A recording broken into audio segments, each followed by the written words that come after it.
The ballroom of the Grand Imperial Hotel shimmered like a jewel box that evening. Golden chandeliers dangled from the ceiling, their crystals scattering light across polished marble floors. The walls were lined with velvet drapes, and the air was filled with the perfume of roses, orchids, and lilies arranged in towering crystal vases. Laughter floated through the air, blending with the clinking of champagne glasses and the steady rhythm of the orchestra playing at the far end of the hall.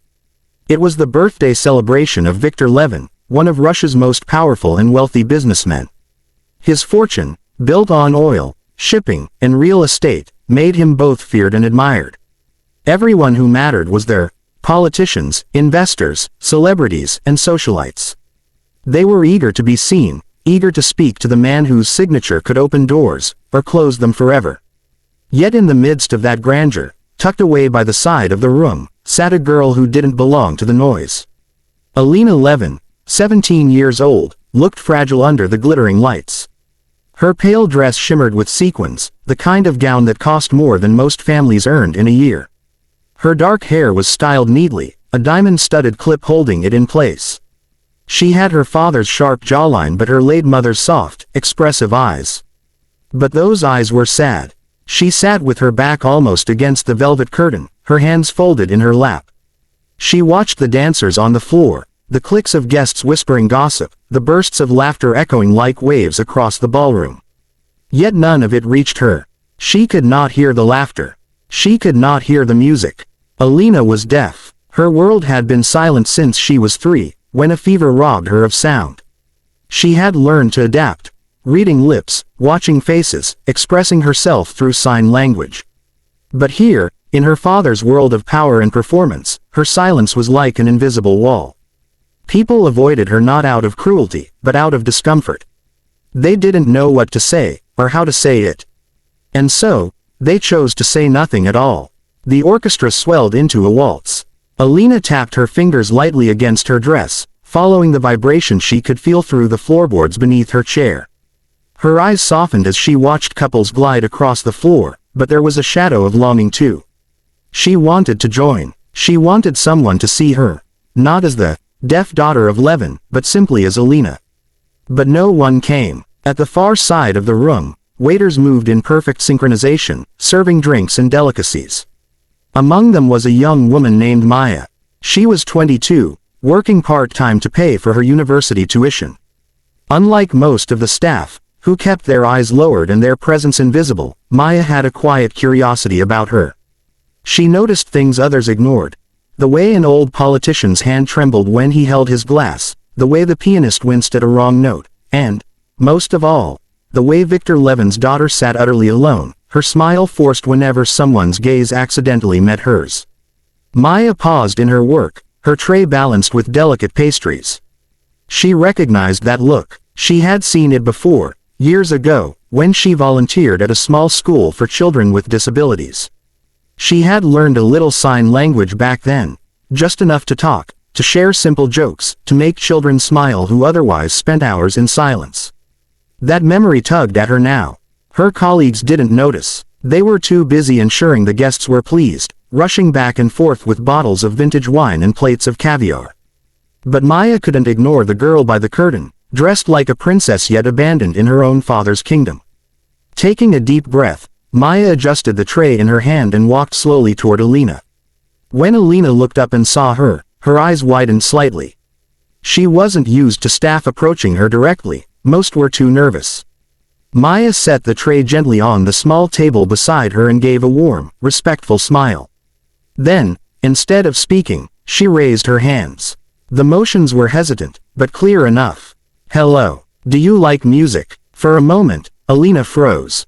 She blinked, as though unsure if she had seen correctly. Then her lips parted slightly, and her eyes lit up with something that hadn't been there all night: surprise. She raised her hands in return, her movements graceful, practiced. "You know sign." Maya's smile deepened. She nodded. Slowly, carefully, she signed back. "A little. Not perfect. But I want to talk to you." That was all it took. Alina's face transformed. The guarded expression melted into something bright, alive. Her hands moved quickly now, her words flowing faster than Maya could fully keep up with. She laughed. A silent laugh, her shoulders trembling with it, and shook her head as Maya fumbled a sign but corrected herself with determination. For the first time that evening, Alina was not invisible. The ballroom around them continued in its whirl of sound and motion, but for Alina, it all faded. She leaned forward eagerly, her hands dancing, telling Maya how she could feel music through the floor, how she loved the piano most of all, how she longed to write poetry but rarely shared it because no one seemed to care. Maya listened with her whole being, nodding, sometimes signing back, sometimes just smiling to encourage her. She wasn't fluent, but it didn't matter. She was present, she was trying, and to Alina, that was everything. In that moment, tucked away in the corner of the richest man's birthday celebration, the billionaire's daughter found a connection deeper than all the noise of the ballroom. For the first time that night, perhaps for the first time in months, Alina wasn't alone. The hum of conversation filled the ballroom like a restless tide, but something had shifted. It wasn't the orchestra, nor the rhythm of the dancers, but the quiet transformation happening in one shadowed corner. Guests had begun to notice. Their eyes strayed again and again toward Victor Levin's daughter, the girl who usually sat invisible at these events, offering polite smiles but little else. Now her hands moved in rapid, elegant gestures, her eyes bright, her lips curved into a genuine smile. And beside her sat a young woman in a waiter's uniform, fumbling through sign language, laughing at her mistakes, but refusing to give up. Whispers rippled across the crowd.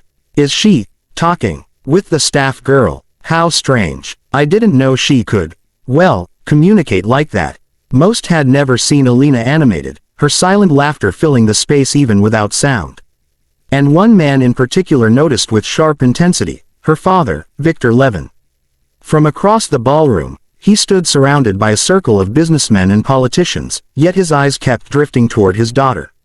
His expression was unreadable, a flicker of surprise, then something else, something softer than most had ever seen in the man. Meanwhile, Alina's hands danced with renewed confidence. She was signing about music, how she could feel it in her bones, how it painted colors inside her mind, how each instrument had its own texture. Maya leaned closer, her brow furrowed as she tried to follow. She wasn't fluent, but her willingness was enough.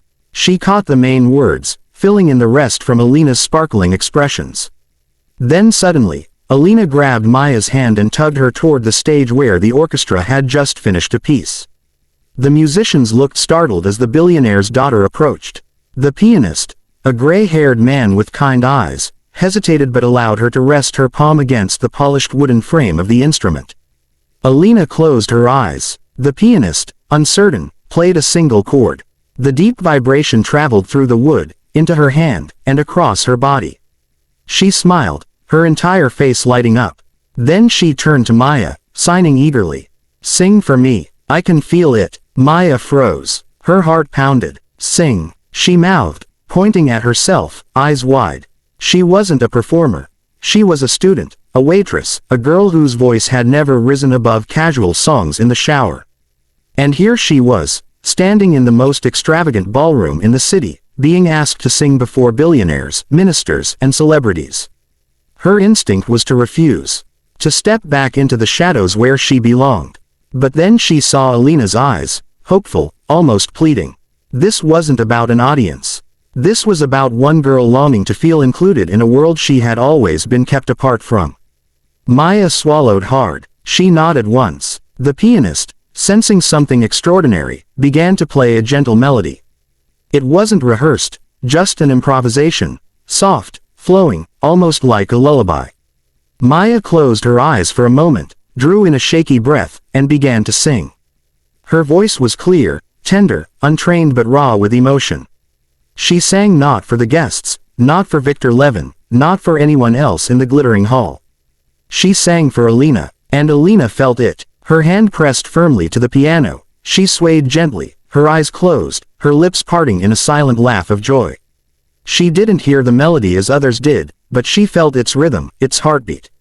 Through Maya's voice and the piano's vibrations, the song belonged to her too. The ballroom had fallen utterly silent. Forks stilled, glasses lowered. Even the dancers paused mid-step. They were watching something none of them had ever expected. The billionaire's deaf daughter glowing with happiness, alive with music, connected in her own way. When Maya finished, the final note trembling in the air, the silence held for a heartbeat longer. Then applause erupted. Thunderous, genuine applause. Alina opened her eyes, startled at first, then overwhelmed. She turned to Maya, tears brimming in her eyes. She signed quickly, hands flying. Beautiful. Thank you. You made me feel it. Maya, flushed and breathless, signed back slowly, clumsily. You are beautiful. Music is yours too. It was then that Victor Levin stepped forward. The crowd parted instinctively, the applause softening as the powerful man approached his daughter. For once, he did not wear the mask of the ruthless tycoon. His face was pale, his eyes glassy. He stopped before Alina, who looked up at him nervously, unsure of his reaction. He had never scolded her harshly, but neither had he understood her world. Their conversations were fragmented, half lip reading, half gestures. He had never taken the time to learn her language. But tonight was different. His massive hands trembled slightly as he raised them, forming shapes awkward and slow, but unmistakable. I love you. The room collectively held its breath. Alina's eyes widened, her lips parting in shock. Then tears spilled down her cheeks as she signed back quickly, almost too fast for him to follow. I love you too, Papa. Victor's composure cracked. He pulled her into a tight embrace, something he had not done since she was a child. Alina clung to him, her body trembling, her face buried in his chest. For the first time, silence was not a prison between them, it was a bridge. The applause swelled again, but Victor didn't care. He had faced hostile boardrooms, ruthless competitors, and global crises, but nothing had ever undone him like his daughter's silent joy. When he finally released her, he turned to Maya. His gaze was sharp, assessing the way he looked at potential business partners. But beneath it was gratitude, raw and sincere. You, he said quietly, his deep voice carrying. You gave me my daughter tonight. Maya bowed her head, overwhelmed. She hadn't done it for him, but she nodded respectfully. From that night on, something changed. Alina was no longer a silent shadow at her father's side during public events. Victor hired the best sign language tutors and began learning himself, determined to break through the wall of silence he had allowed to stand for too long. Guests who once ignored her now approached, humbled, eager to include her. But Alina never forgot who had been the first to truly see her. And Maya, though she returned to her studies and ordinary life, carried the memory in her heart. She had walked into a glittering ballroom as just a waitress. She left as the person who taught a father and daughter how to speak in silence. Sometimes, one small act of courage, a simple, hello, in sign, can rewrite an entire story.